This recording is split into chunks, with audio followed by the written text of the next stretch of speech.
The story begins with Daniel Hayes, a 38-year-old war veteran who lived a quiet, humble life in a small town nestled between rolling hills and endless fields.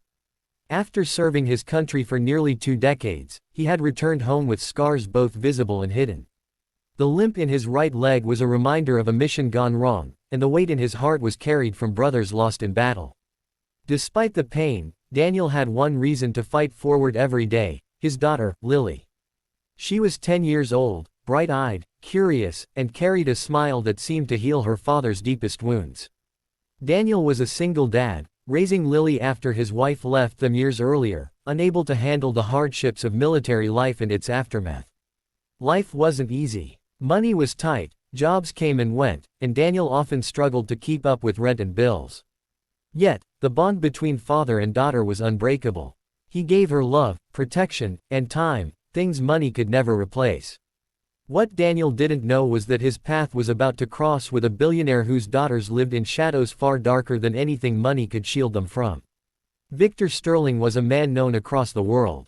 A billionaire real estate mogul, he had built an empire from scratch. Towering buildings in major cities bore his name, and magazines painted him as a ruthless genius who never accepted failure. His wealth was unmatched, his influence undeniable. Yet behind the walls of his massive glass mansion, silence reigned. Victor had twin daughters, Sophia and Isabel, both 8 years old. From the moment of their birth, tragedy defined them. A rare condition had left them blind. They lived in perpetual darkness, their world consisting only of sound, touch, and imagination. Despite the best doctors money could buy, despite experimental treatments in Europe and endless research in America, no cure was found. The girls rarely left their mansion, shielded from the public eye by Victor's obsession with privacy. The press rarely caught wind of them, and those who worked in the Sterling household knew better than to speak. To the outside world, Victor was a man who had everything. Inside, he was a father haunted by the one thing he couldn't fix: his daughter's blindness. Victor's wife had passed away when the twins were only 2 years old. Rumors swirled of a tragic car accident, though Victor never spoke of it. Since then, his grief had hardened into a cold determination to control everything and everyone around him. But no amount of control could erase the truth: his daughters were lonely, isolated, and yearning for something more than money or luxury could ever provide. They lived surrounded by walls taller than most buildings, with nannies and tutors who did their best, but no real friends. Their world was silent, mechanical, and devoid of the warmth of life outside. Fate brought Daniel and Victor together on a rainy autumn day. Daniel had taken Lily into the city for a rare treat. He wanted to show her the library she loved, and afterward, they walked past a high-end cafe where Lily spotted something unusual: a young girl about her age standing by the window, her hand pressed to the glass, her eyes unfocused yet searching. Next to her was another girl, identical in appearance, their hair neatly combed, their dresses too perfect. Lily tugged on her father's sleeve. "Daddy, those girls look lonely," she whispered. Daniel glanced and immediately recognized what his daughter had seen. Their eyes didn't follow movement. They didn't react to passing cars. They were blind. Before he could say anything more, a chauffeur appeared, ushering the twins back into a sleek black car. But in that moment, Lily had already waved, and one of the twins had smiled, lifting her small hand as if she could feel the warmth of connection even without sight. That single wave sparked something Daniel couldn't explain. A week later, he found himself standing at the gates of the Sterling estate, having answered a vague job posting for a groundskeeper and handyman. The pay was far better than anything else available, and though he had doubts about working for a billionaire, he needed stability for Lily. When he arrived, he was stunned by the sheer scale of the mansion: towering glass walls, fountains, perfectly trimmed gardens, and security cameras everywhere. He felt out of place, but he needed this chance. Victor Sterling wasn't easy to impress. He met Daniel with an icy stare, sizing him up with suspicion. "Military background?" Victor asked flatly. "Yes, sir," Daniel replied. "I served 20 years. I know discipline, loyalty, and hard work." Victor didn't show emotion, but something about the veteran's straightforward honesty earned him a trial.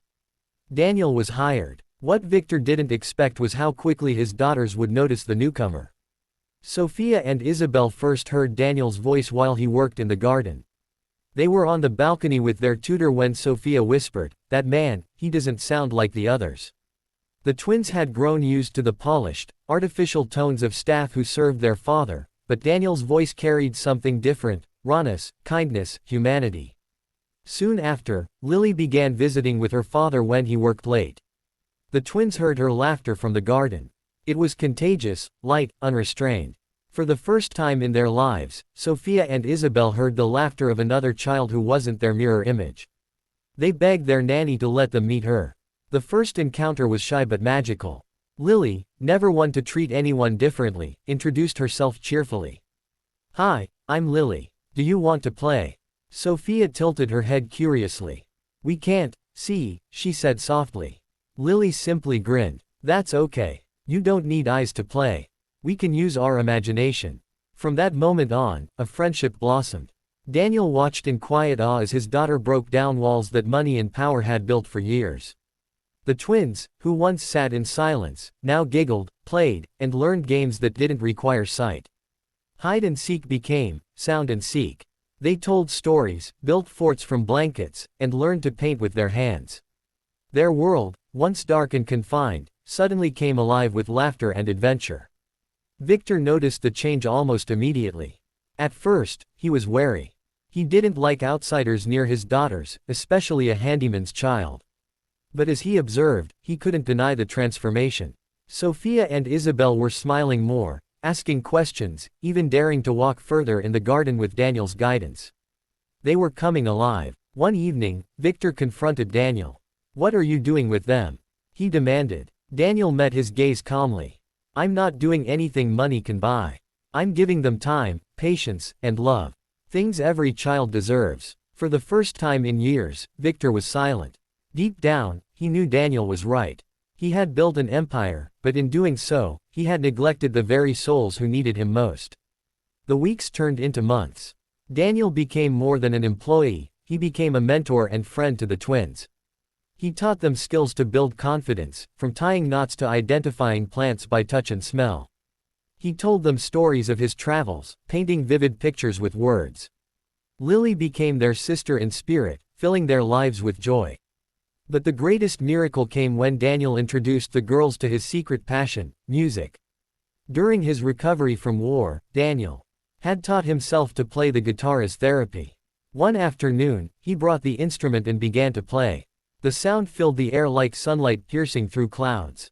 Sophia and Isabel sat spellbound, their hands reaching toward the vibrations, their hearts racing with a sensation they had never known. From that day on, music became their light. They learned to sing, to feel rhythm, to express emotions they had bottled for years. Their voices were angelic, and together with Lily, they created melodies that even melted Victor's stone heart. One night, Victor stood in the doorway as his daughters sang with Daniel and Lily. For the first time, tears filled his eyes. He realized that in his quest to control everything, he had forgotten the simple beauty of love. He approached Daniel, his voice breaking. "I've spent billions trying to cure them. And yet, you've given them more in a few months than I ever could." Daniel placed a hand on the billionaire's shoulder. "They don't need a cure to live. They need to be seen, to be loved, to be free." The transformation didn't stop there. Inspired by Daniel, Victor began to open his world. He allowed his daughters to explore outside the mansion, to attend special schools where they could thrive among others like them, to live without shame or secrecy. He even funded programs for blind children across the country, dedicating part of his fortune to giving them opportunities. But the core of it all was the bond between a single dad veteran, his daughter, and two little girls who had once lived in darkness. Years later, Sophia and Isabel would look back on that time not as the years they were blind, but as the years they found light through love. And Victor, the billionaire who thought he had everything, would admit that it wasn't his money or power that saved his daughters. It was a humble man who carried scars from war and the unconditional love of a little girl named Lily. The miracle wasn't sight. The miracle was life, awakened.